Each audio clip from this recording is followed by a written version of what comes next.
Hey, Steve Gamache here for Chef Knives to Go with another quick look product review. And what we have is the Tojiro DP VG10 Santoku 170mm knife, the WA or Western handled version. 3 rivet. There's a couple different variations on this. So as I've been doing in recent rounds, I've been putting item numbers so you can look them up on the website if you need to and get an exact on which one we're talking about. So this actually can be individual or part of a 2-knife or 3-knife set. And so the steel is VG10 full stainless steel, which Tojiro knows very, very well and does a nice job with. And so the heat treat on this is about 60 Rockwell. The construction is a soft stainless cladding on either side of that VG10 for a 3-layer construction. Weight and dimension should be pretty similar from knife to knife. So this is a 133 gram or 4.7 ounce knife. It's pretty light. Edge length is right about 170 millimeters or 6.7 inches from the tip to the back of the heel. And the overall length is about 287 millimeters or 11.3 inches. These are pretty thin and they perform actually very, very well. The spine thickness at the back, I measured about 1.7 and about 1.65-ish, pretty much all the way till it starts thinning at the grind. And then the tip is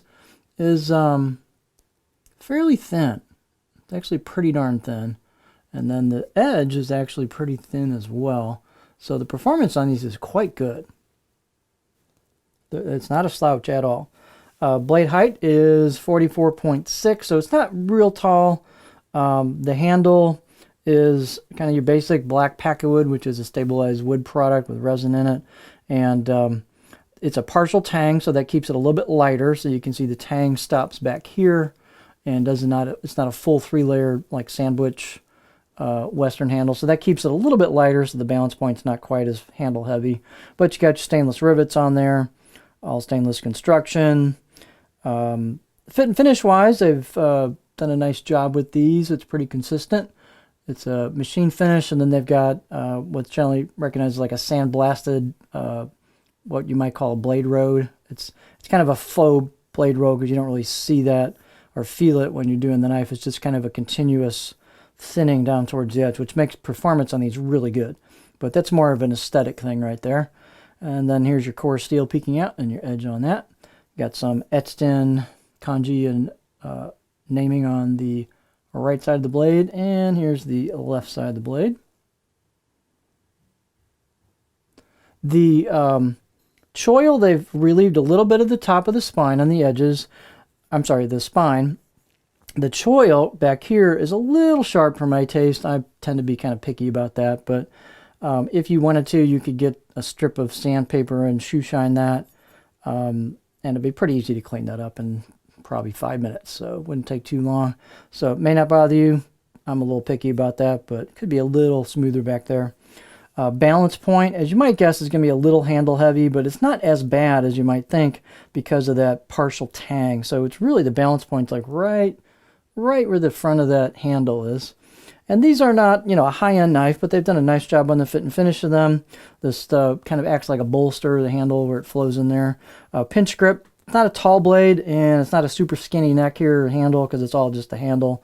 So if you got really big fingers, it might be a little bit of an issue with the cutting board clearance right here for your fingers, but for most of us, it should work okay as long as you keep your fingers, flat on there technique-wise. So this works real nice for a pinch grip. Again, a little handle heavy for a pinch grip, or you could do your kind of traditional racket grip, depending on what you like to do. Let's see, I think that's about it. I think we got our beauty shot. Out of the box, I'd say 5, maybe 6 out of 10. Decent edge on these. Again, the thinness helps the performance. Again, they're not slouches at all on performance. I was pretty impressed. So here's our cutting board edge profile. You've got a decent flat spot towards the back, a little bit of a belly towards the heel there, and then a fairly aggressive belly towards the tip. So that means this will rock really nicely. And then you can push, pull, cut, glide cut. Tip draws are pretty good as well. Again, not a ton of flat area, a little bit towards the back part, but fairly versatile profile for a 170mm blade of this style. So just a nice package. These are a high value line of knives. They perform well. The steel works really well. It's easy to sharpen. It's a proven steel. And so just a nice basic line of knives. If you're looking to gift something, they've got 2 and 3 knife sets on these. It would make great gifts for people because they're not high dollar. If people aren't going to take care of them as well as they, you might like as compared to how you take care of stuff. At least that's the way I am. But anyway, so this is the Tojiro DP VG10 Santoku 170mm knife 3 rivet version from Chef Knives To Go.